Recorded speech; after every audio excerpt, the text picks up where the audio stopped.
Welcome to New Life Live with host and founder of New Life Ministries, Stephen Arterburn. For 35 years, New Life has been transforming lives one at a time thanks to the giving hearts of you, our listeners. Our goal is to provide you with wisdom from God's Word to give you hope and help in life's hardest places. If you have a question you'd like to ask today, our phone lines are open. Call 1-800-229-3000. That number again is 1-800-229-3000. Now here's Steve.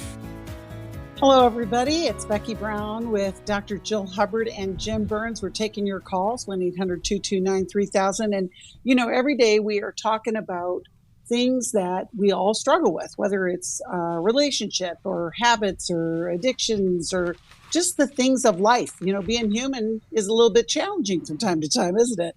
But, one of the things that I think we don't talk too much about is the impact of not seeing eye to eye with your spouse on parenting issues and how that affects your marriage. Now, and I was thinking even in terms of whether you're in the same house or even in divorce situations where you are shared parenting.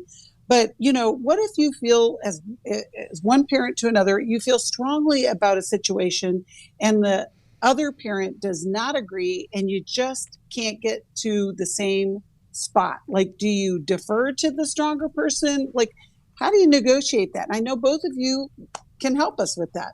What do we do? And how does it affect your marriage and resentment if you're not married or even if you are married? Well, Kathy and I have been married 49 years, and I would say our biggest hassles are about our kids and parenting. And, here I write books on parenting, and yet Kathy and I don't agree 100% on our parenting, right? So, I think part of it is when you're dealing with a conflict with parenting, I think sometimes you have to just understand that you can agree to disagree. I think it's harder when people are in a step parent or they're co-parenting from a blended family or whatever. And I think one of the reasons is because at least we're trying to get on the same page. And real practical illustration that I would say to people is, read one book on parenting a year, read one marriage book a year if you're married, and try to. Sometimes I've found for Kathy and I is if a quote unquote expert writes something or says something, we'll tend to go with the expert, and so we'll take their advice. But I think we need a plan. Way too many of us parent by circumstance and chance. When we parent by circumstance and chance, I don't think we do as well. So I think we need to have some kind of a plan and a purpose. But don't expect your spouse and you are not going to agree 100%. I'll just guarantee that. And then what do you do? What do you do, though, Jim, when those disagreements can become roots of bitterness and resentment within the relationship? Yeah. Well, that's when I think that's really when you need help. There have been times when Kathy and I have gone to somebody else and used a moderator to help us think through what's better so we don't get to that point. The issue is we all, when we're in conflict, when it's any kind of conflict, but especially probably in the parenting thing, we do begin to resent or we get bitter or we get angry about it. And so sometimes I've found that when I'm having a conversation with somebody else about it, they give me insight. That's why people call New Life. We can give insight. We're not doing long-term therapy. My goodness, this is a radio program. But we can give, have you thought about this or have you thought about that? And just those things help. Well, and don't you think conflict over the kids often can highlight more than just the kids' issues, right? It highlights how you deal with conflict and maybe some other feelings, resentments you've had in the marriage, like he always has to be right or she always has to have it her way or right? And so you need to work out those dynamics. So it's opportunity for that too. Dealing with conflict is a learned trait. And we don't know how to do conflict. Most of us grew up with not doing that well and watching our parents not do it well. Right. So the good news is there's a better way to do that. And it helps and brings you closer together as a relationship. Yeah. If it's not one thing, it's your kids. We usually say it's your mother, but it's true. We react from how we were parented and we go from that playbook, but we've never had that discussion. And many of us, it's not like you had kids when you were babies. So it's like, you are learning as you go. But, if this is a struggle for you, whether you can give us a call today or you can, get a resource, we want to help you. We'll be back after this. My girlfriends and I have been searching for so long to try to find an event to attend. Lumina is a new women's conference designed to inspire your faith, so you can lead and live confidently from God's Word. It was nice to come here and just realign myself with who God says He is in my life. The Lumina Conference is a 2-day experience. 1 full day of worship and teaching in Museum of the Bible's World Stage Theater, and a half-day guided tour through Museum of the Bible. You are literally immersed in the Word of God. You can walk through the Old Testament. You can walk through the New Testament. Lumina is for women of all generations, cultures, and denominations. It's a great place to gather with women from your church and community. You want some fellowship and you want to be strengthened, this is the place you want to be. This year's Lumina Conference is October 27th and 28th in Washington, D.C. It was absolutely life-changing. For more information, go to luminawomen.org.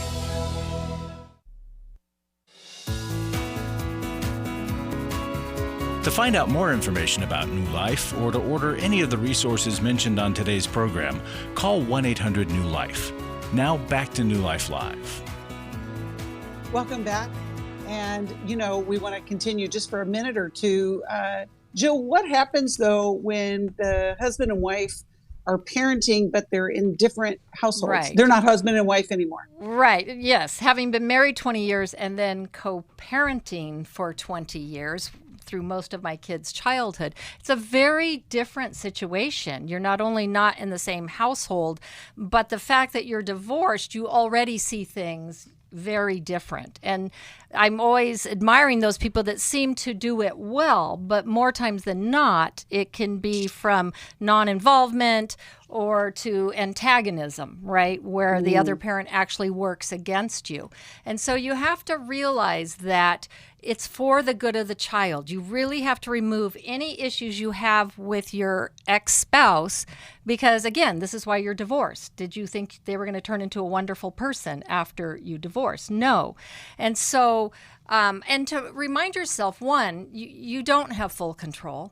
You are half of the equation, and that kids even need a bad parent, right?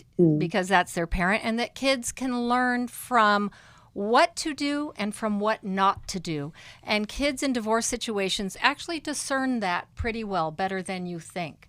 And so I think it's also appealing to a kid and calling out the health in them for making decisions and deciding and not putting it on either parent. Well, Dad says I can do this. You could do that, yes. But is that the right thing to do? What does your heart of hearts tell you? What does God tell you that you need to do? So yes, you could go and use your dad as an excuse, or you could decide for yourself what is the best thing for you to do in this situation. That's good. That's good. So, thank you, Jill. I sure. tell you, it's tricky, but there's a lot of conversations that have to be had and a lot of try and try again. Yes. And, it is one of those things. Well, one of the things that we know over 35 years, almost 35 years of being on the radio, we've helped a lot of people in a lot of situations. And I want us to listen to a call with John Townsend and Henry Cloud and Steve from many years ago, and I think it'll help you wherever. Yeah, the good old days. Still rings true today. That's right. Go ahead, Hey, Terry. Ode, how are you? I'm doing fine. I'm glad to hear you guys laughing. Oh, I tell you, we have a good time together, but I bet things aren't so great for you right now, huh? Yeah, I'm really struggling with some emotions and some, really tender parts of my heart right now. It's come out in my marriage. I've been married for 9 years. Well, 9 years this June. But there's several things that we're dealing with, a whole slew of things. And we've been 9 months separated, and at some point I committed that I would never do what I saw happen in my household, or people not following through, or keeping their commitment, or abusing one another. But we've gotten to the place where my wife feels that it's not healthy, she's not happy, and basically I want to know how to deal with the ambiguity in my heart, because I want it to, for 9 months of separation, I want it to really stay in the course. If we were talking to your wife, what would she say is the most offensive thing that you've done or do on a regular basis to her? That has contributed to the separation. Yeah, what would she say? Well, she sent me a slew of texts today just to reemphasize some of those things. Okay, what is it? She listed 3 main areas. I can't say which one is the top one, but I would say betrayal, and it falls under 3 categories. Those 3, the betrayal. The first one would be my not loving her consistently, like being even while we're separated. Even though she sometimes throws mud balls at me, she wants me to still, continue the thrill of love, moving towards her and loving her. So being inconsistent with my love and tenderness, sort of being condemning with my words and controlling with my behaviors. So, and would you say innocent or guilty? I'm guilty. Okay. So she's got some gripes there that you feel like, okay, those are legit. And the second one is my lack of consistency around being a provider, consistent provider. My patterns of employment. I've not maintained work like with a particular employer. I've maintained some kind of work through the course of our marriage, but just having to stay with a specific employer. I've either been, terminated or resigned under, dealing with certain drama. And what is certain drama? Maybe having personality differences, or not feeling like I can grow on the job, or wanting to have something where there's more upper mobility, or. So have you left a number of jobs? Yes, or been terminated. Yeah. What is the percentage though? I mean, have you been terminated half the time and left half of them, or have you left more than you've been terminated, or what's the issue there? I think I've probably more than half of been terminated. The jobs that were like 40-hour jobs. Yeah. I've been probably terminated more than I've left, or resigned under, potential threat of termination. And is that for what? For performance issues, or what? Some of it's been performance, or disagreeing with policy. Doing things, or disagreeing with management. Okay. So would it be right to say that you've got kind of some authority problems? Oh, yeah. Okay. All right. Now, what's the third one? Third one would be my, image, or integrity or honesty around, just some of my personal issues, or how I deal with I was dealing with some counseling when we met, around issues that I had with my father and my growing up, and anxiety issues, and she feels that I was unfinished, and so she feels like I need to, I'm broken and I need to kind of get fixed. So. Okay, so I think we understand what, and possibly that I lied to her, that I misrepresented myself, as we were getting married, that I was more whole than what she interpreted or anticipated. So the question about all of that would be what? How you win her back? How you respond to her? Right now I'm ambiguous. I guess before I called, one of the things when you guys, I praise God for, number one, you guys having a good sense of humor, because it kept me on the line. And Marie's example, sort of one of the previous callers, I have a sense that, we're both throwing out blame, but I feel like I don't feel like there's room for me to improve or work on my issues without her holding the past against me. So my question is, I'm at a sort of a Y in the road, and that's why I called, because Let me try to speak. I don't know if I want to work on the marriage anymore. Well, let me try to speak to that one, because I think, and even that part of it, whether you want to work on the marriage or not, is part of the same issue. Mm-hmm. What I would suggest you do is that you, and you need to do this anyway, even if she were thinking you were wonderful, that's a problem. Or if she thinks that you're a louse, that's an equal problem. And the problem is that she is your judge in your head. And what all you're doing is, you've kind of signed off on the fact that she has the power to evaluate you. You're just wishing she was doing it positively instead of negatively, which makes you a child. And so you've got this pattern of feeling in the child position to employers, to your wife, kind of to certain standards, to other issues. And like anybody who has a demand on you. Yeah. Okay. So what I would like for you to do is say, look, I want to get well. I want to be healthy. These things can't be fun for you to be dealing with. Yeah. No, and I sort of have come to that conclusion, over the last several months. Right, where you want to pursue health for yourself, whether or not bosses or wives or anybody says you got to get your act together. This should be for you. Right. So what you do, and this will answer both of your questions, what you do is you run, don't walk. Run to a recovery group, a counselor, a mentor, all the areas of life. If you just took a pie and cut it up into pieces like a pie, and a pie chart of life. You got a spiritual life, you got an emotional life, you got a relational life, you got a financial life, you got a career life, all of that.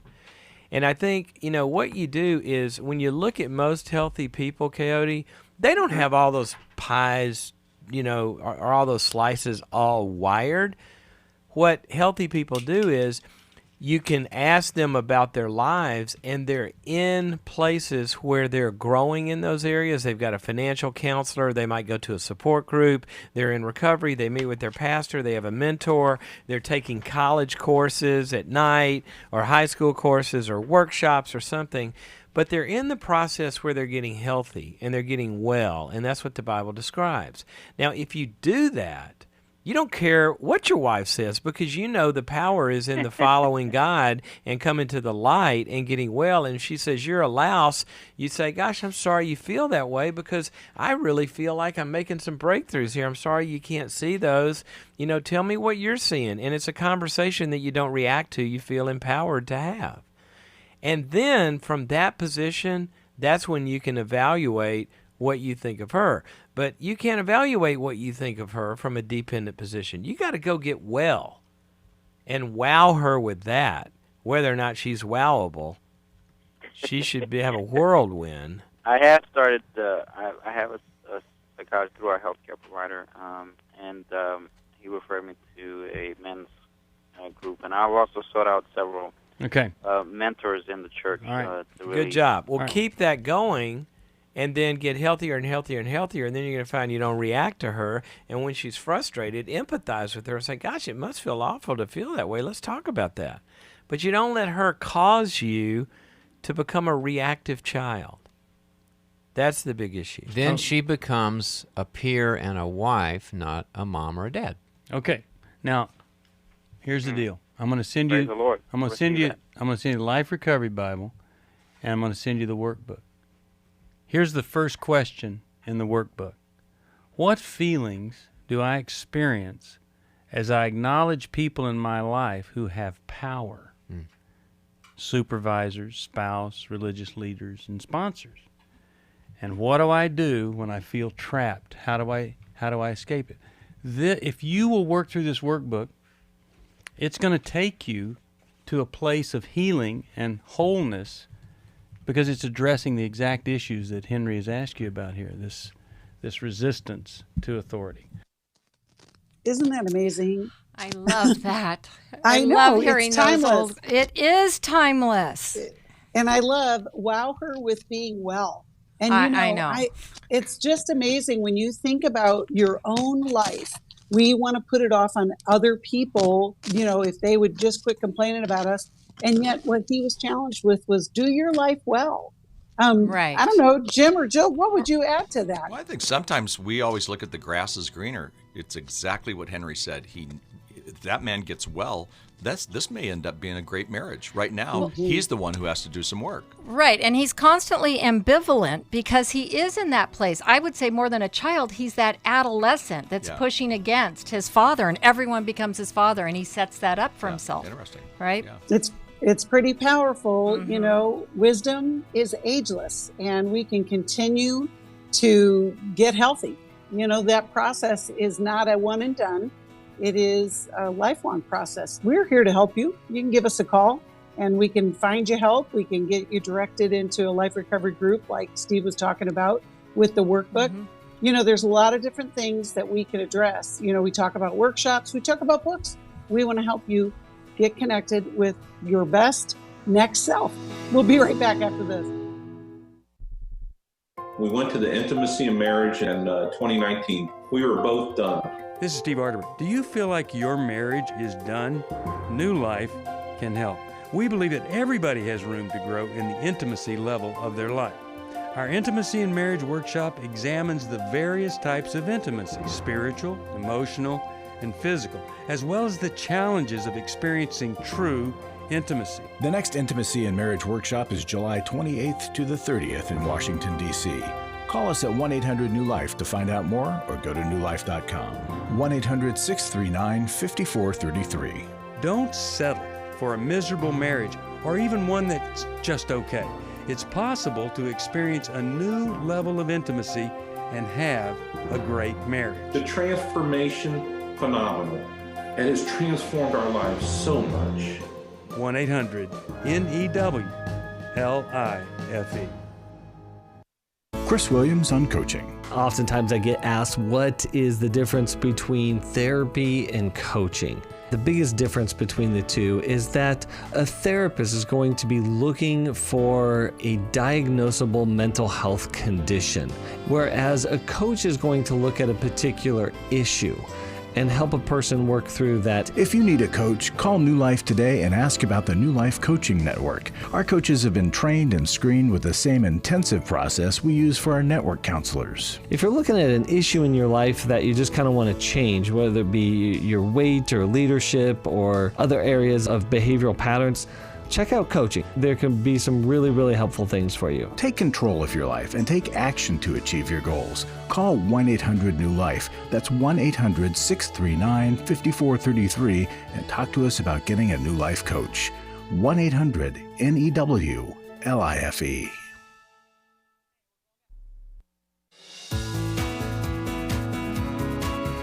We'd love to hear from you. If you have a question or a comment, call toll-free 1-800-229-3000. Now back to New Life Live. Welcome back. One of the things that we deal with a lot on this program and in the ministry is men who have a lack of sexual integrity.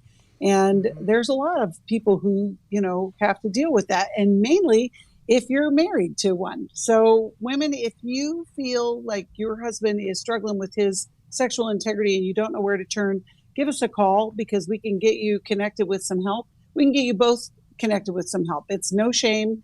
It is something that we have helped so many men overcome over the years and live, a life of freedom from that issue. And it can be lots of different things, but give us a call if that is something that your husband may be dealing with. Right now, we're going to go back to the calls and we are going to talk with Louise, who's calling us from Marietta, Georgia. Listens on WNIV. Hello, Louise. How can we help you today? Hello, how are you? I was calling because I struggle to have a relationship with my oldest daughter. She's 39. I was married to her father for 13 years, and it was a toxic marriage. It was physical and mental abuse. And she, of course, was the oldest and was able to witness a lot of that. So I feel like she has, I know she has a lot of issues with that, with her environment that she grew up in. And as a result of that, she's not speaking to me at all. And I just want to know what I can do to help build that relationship back. Louise, one question before we go to Jim and Jill. How long have you not been speaking with her? It's been about a year. Now, we did speak about a couple of months ago, because my mother died and my mother-in-law died, and she did call and reach out to me when that happened. Okay. And was there an But incident? it was strictly. Was there an incident before that where the communication ceased? It was. Her oldest son, my oldest grandson, wanted to come and stay with us. She lives in Houston now, and we're in Marietta, Georgia, and she has 2 boys from a previous relationship, and they both live here in Marietta. And he wanted to come and stay with us, and he's been really, really close with us the whole time. And she said, absolutely not. I don't want, she didn't tell me. She told my grandson, I don't want you around, my mom at all. You cannot go and stay over there. You can't go and, and live there. So that really, that hurt, because it broke my heart. It just really broke my heart. Yeah, it's very sad. And Louise, she did interact with you during the deaths of your mother and mother-in-law. So there was an open door there. Okay. Well, let's hear from Jim and Jill. How can we help Louise with this reconnection or just this relationship? And Louise, are the boys older? Yes, they're 18 and 17. Okay, and they're not living with her though. No, they're living here in Marietta with their father. Okay. I mean, because they're pretty much getting to that age where they can make their own decisions apart from their mom. But at the same time, she's giving them that input. And are you aware of why she would want to keep her kids from you? Because she says that I'm toxic. Okay. Well, toxic, did she get more specific than that? She did not. She just said that I was toxic. And of course, I was when I was married to her father. I mean, I turned into a monster. That was my coping mechanism. Yeah. We just went back and forth with each other. But I found Christ when I was about to leave their father because the situation didn't get any better.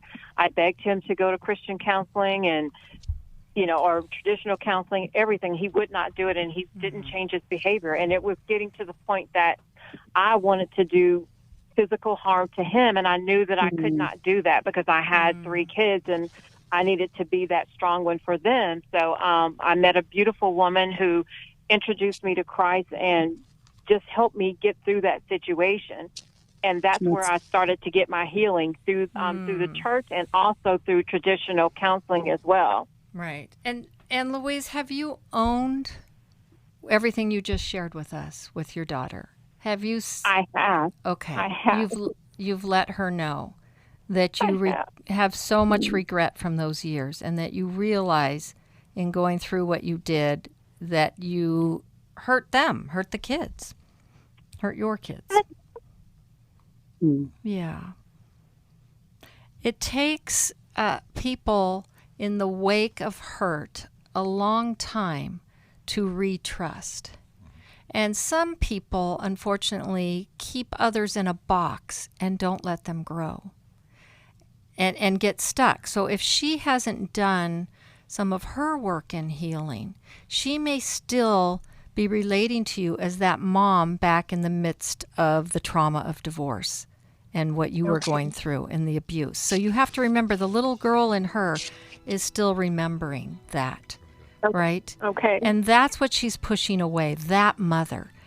Sounds like she doesn't really see the mom and grandma that you are today and isn't giving you the credit or can't because she's still stuck in that.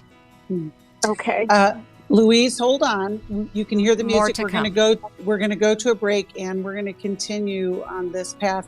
It is so hard. We were talking about this in another show about how do you have a second chance in a relationship, if the other person isn't open to it. And there's a lot of reasons for people not to be open to it. And that's their own process, but it's worth the effort. And I can hear your heart is breaking for the past, but I'm so grateful that you have made those changes and are a new life We'll be back right after this. We all face days where life throws us a curveball and our routines or plans get disrupted. Things we wanted to do are forced to take a backseat to the unexpected demands of the day.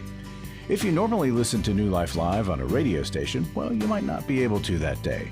And on these hectic days when you're feeling stressed or frazzled, hearing the sound of counsel given on New Life Live is just what you need to navigate the unexpected things of life. Every time I'm troubled or I have a problem, I'll cut on New Life, and there's always something that is said that is helpful to me. By listening, I have learned more than I can ever express about how God wants me to live. Download the New Life app for the easiest way to listen wherever you are and at a time that's convenient for you, or watch the show on our YouTube channel.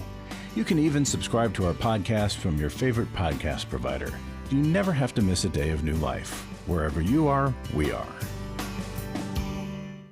I have given to New Life regularly because I have so many people that I am referring to New Life who so benefit from the ministry. I just can't imagine what would happen in my area if New Life wasn't available to us. You can help New Life Live stay on the air by joining Club New Life today. When you sign up to support us monthly through Club New Life, we'll send you the new member thank you gift of all 8 100-day devotionals, including 100 Days of Prayer, 100 Days of Freedom from Depression, and 100 Days of Peace. There are also ongoing benefits like the monthly Club New Life CD or download, access to the Club New Life video library, quarterly resources, free shipping on purchased resources, discounts on workshops, and quarterly online meetings with Steve. Call 1-800-NEW-LIFE. Support Club New Life, and together we can help hurting people find help and hope in life's hardest places. Call 1-800-639-5433 to join Club New Life today.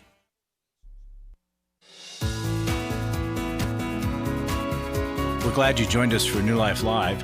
To be a part of the program, call 1-800-229-3000. Now back to New Life Live.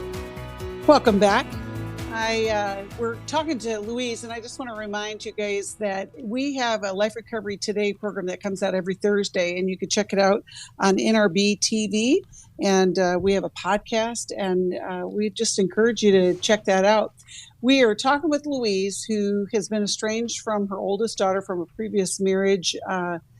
These are heartbreaking situations. And Louise, you've made such major changes, and we're so grateful for that. But we hear the pain in your heart. Jill or Jim, how can we help Louise establish a new relationship, really, with her daughter? Right. Well, Louise, if you have shared with her all the things that you regret, that's a good thing.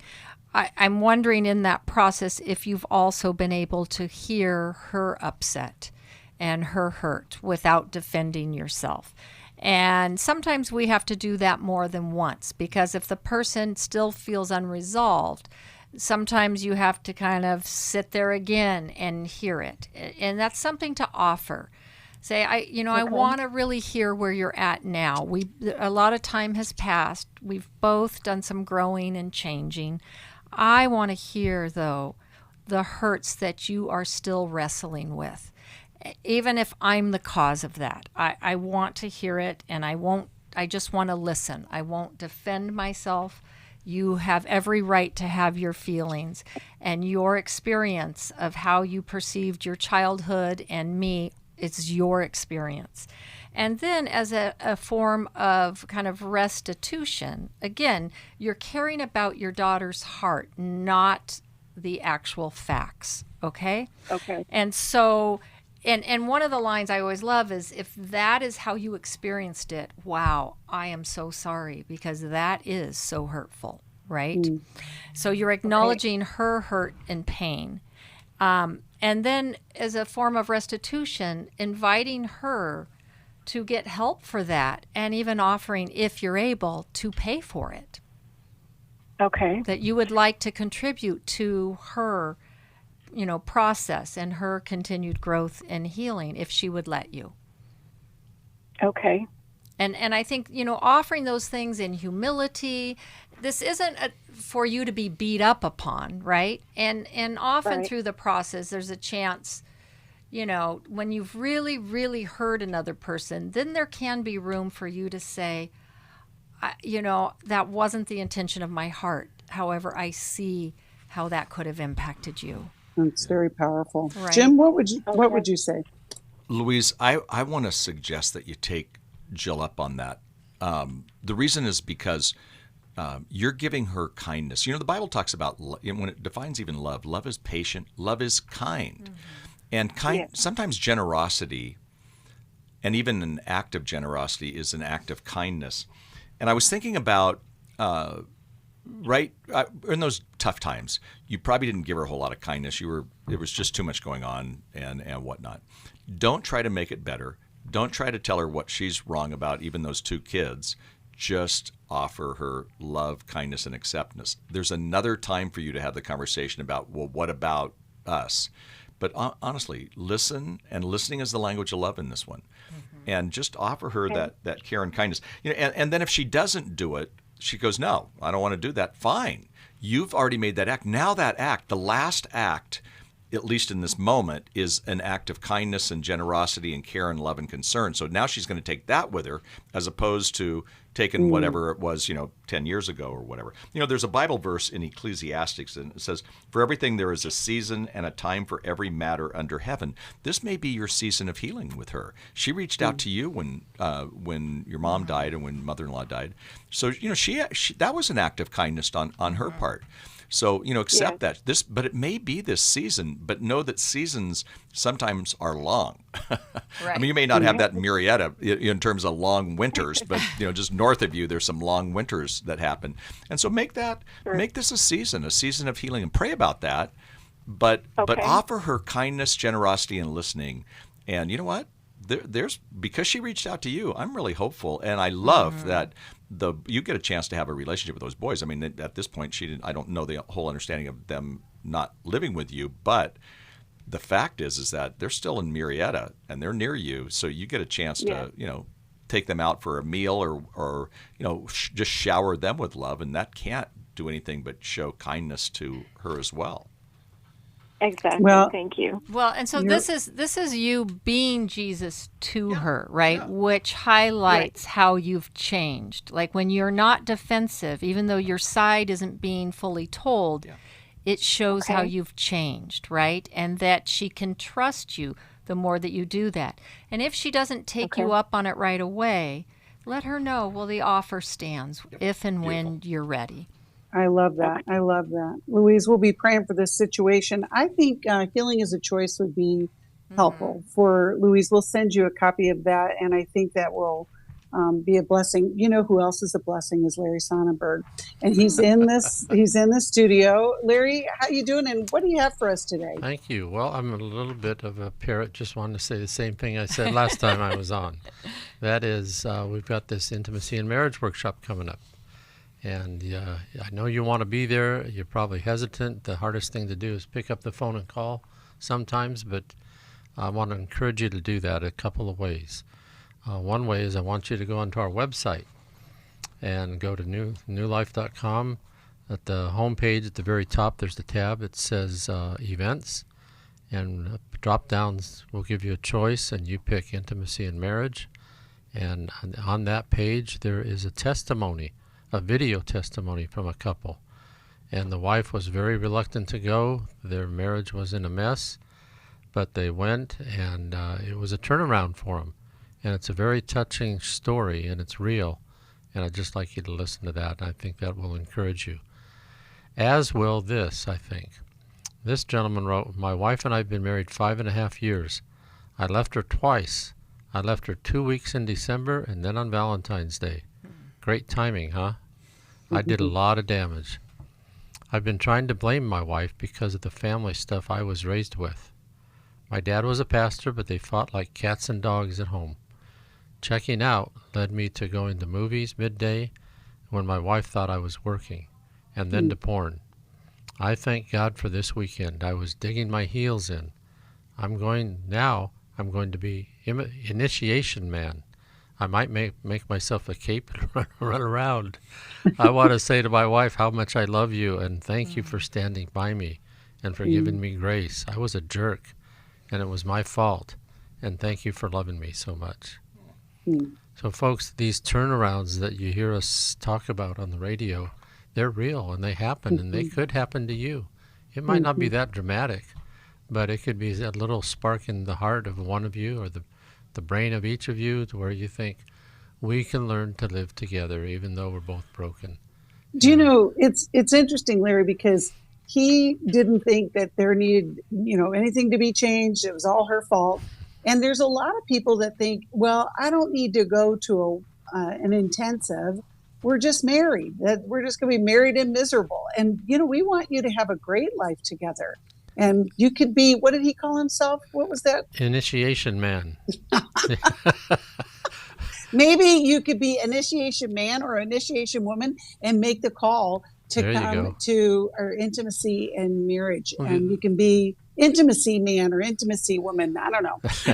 The other thing I like about this is she was blaming him. He was blaming her, but he realized that he was blaming her because of what was in his past that was unresolved. Yeah.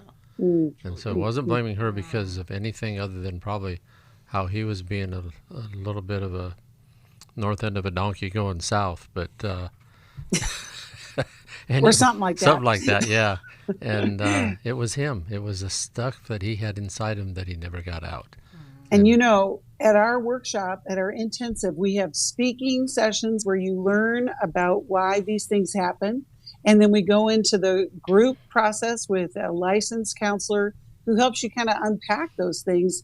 And you hear from other people. It's really, the dynamic is just amazing. We've been doing it for years. We've seen so many dramatic changes in couples.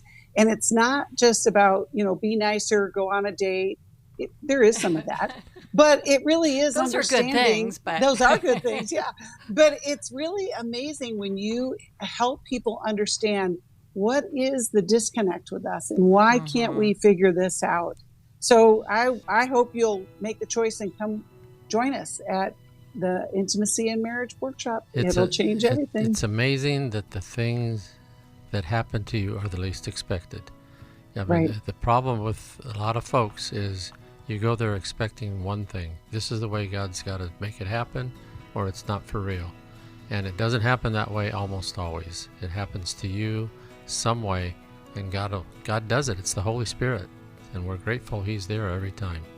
We are grateful, and we're grateful for those of you who give to the ministry because you help us help other people. Thank you. And, if you want to make a gift in July, we will send you a little notepad that Steve designed that can help you in your personal life and your quiet time. Every day is a new life. You never know how it's going to change your life. Give us a call at 800-NEW-LIFE to get yours. For most of my life, I've been dealing with an opiate addiction. Why is opioid addiction quickly becoming one of our nation's biggest killers? Maybe it's because it isn't only those who are addicted who are in denial. We did what I see so many parents do, is it can't be an addiction. There's something medically wrong. It's impossible to solve a problem when you don't know what you're up against, and families will try to find any explanation except the one that will put them on the right path. Alcoholism and drug addiction is a family disease. It doesn't affect just the individual.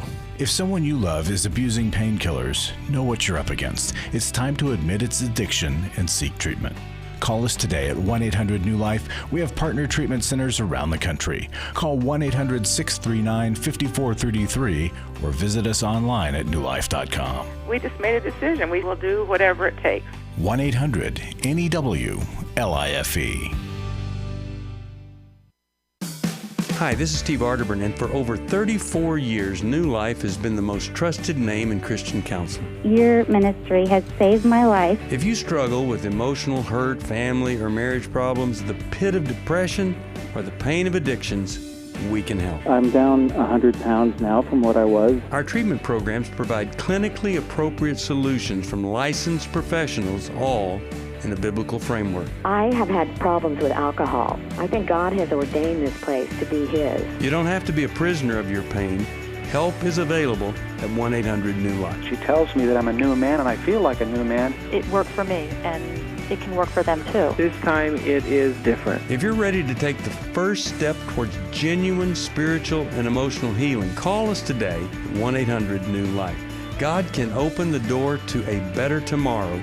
Call 1-800-639-5433. To find out more information about New Life or to order any of the resources mentioned on today's program, call 1-800-NEW-LIFE. Now back to New Life Live.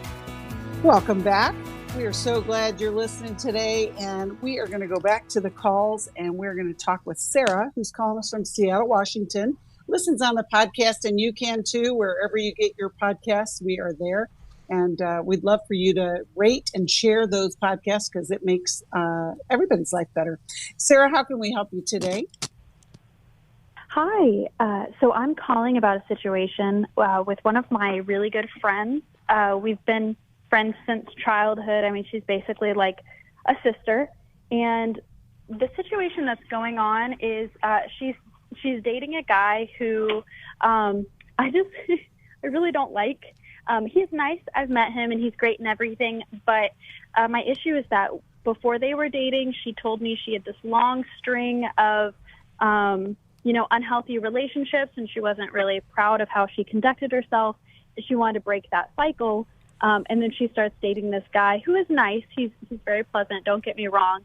But I see her falling into those old patterns. And I've really tried to, gently bring the situation up with her and remind her what she went through in the past, and to say, hey, I love you, but I want to hold you to this high standard that you said you wanted to be set to. And she's just really shut me out on it.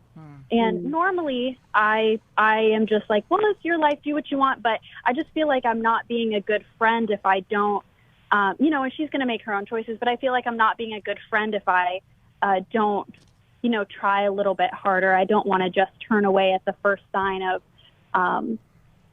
not seeing breakthrough. So I'm just looking for some advice on maybe how to approach the conversation and just do, what I can with the situation.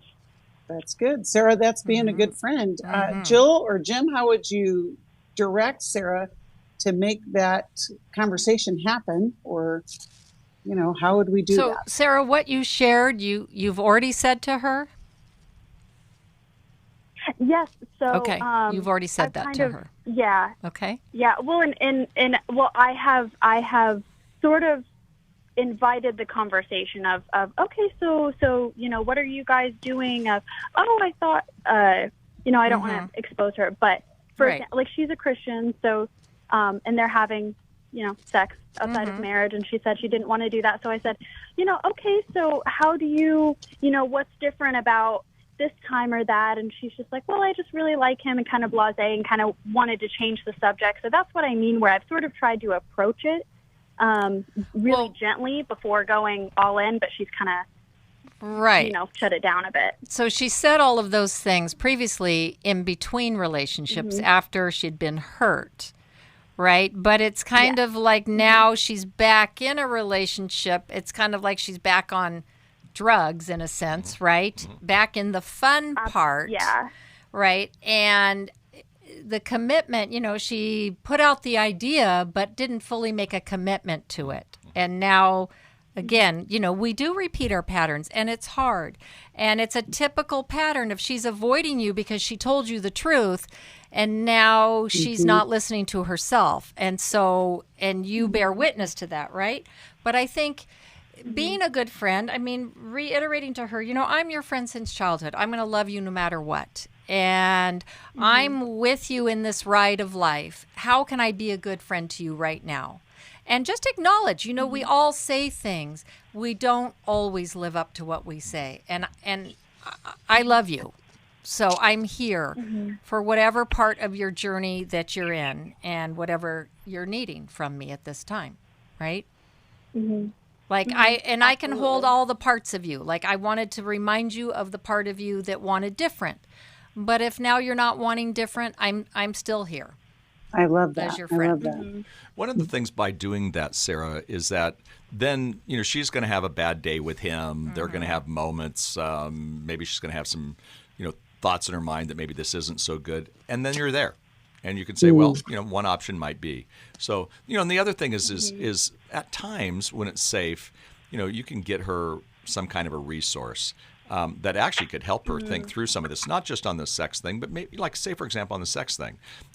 All research, this is secular research, says that when people are cohabitating, that it takes 2 to 3 years for them to know if it's infatuation.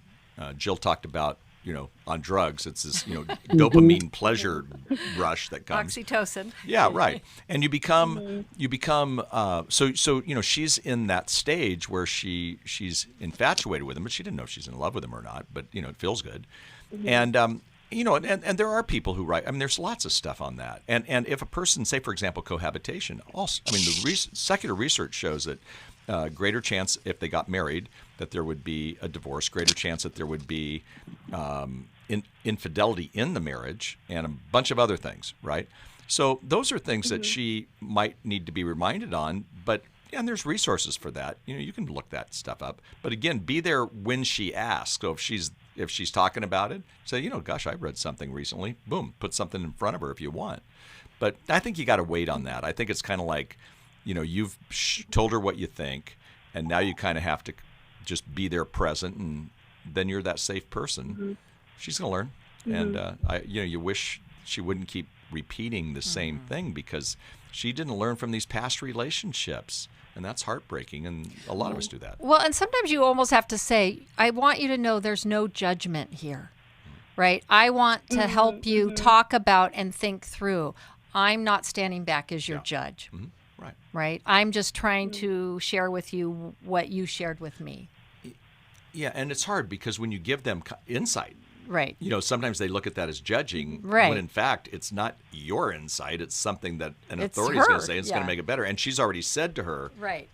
I've made some mistakes along the way, and now she's coming right back into it. Well, and what would you guys say to Sarah when the friend rejects it? How? Because Sarah, you're going to have feelings. You're going to be sad about the choices that your friend is making, and that's also part of the process. Jim, Jill, what can Sarah do to deal with those feelings? Because that's going to happen. Well, I think, that does happen, and we do have feelings. We have, you called her a sister, a friend that's closer than a sister. So, there's going to be hurt feelings. I think there's times when you share that with her, oh, I'm so sad for you. But I think there's also times when you just get other people around you who are replenishing relationships, and you can say, gosh, I'm frustrated with this, without gossiping and, going through all that, some safe people.